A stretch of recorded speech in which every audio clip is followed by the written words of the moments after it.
আজকে সকালের খাবার আলু এবং পটল রান্না,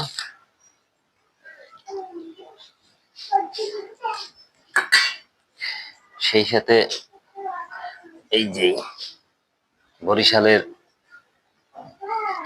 বিখ্যাত পাতায় ডিম ভাজি,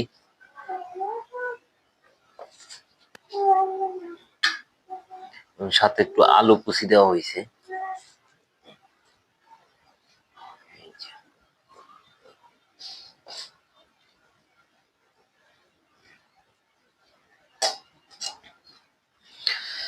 সাথে একটু লেবু।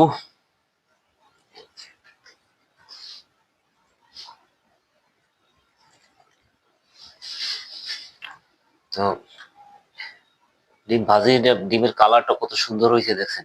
এরকম পাতায় ভাজি করলে এরকমই কালার আসবে এবং খেতেও খুব সুস্বাদু, খুব টেস্ট। তো ভিডিওটা যদি ভালো লাগে তাহলে অবশ্যই একটা লাইক কমেন্ট শেয়ার দিবেন প্লিজ।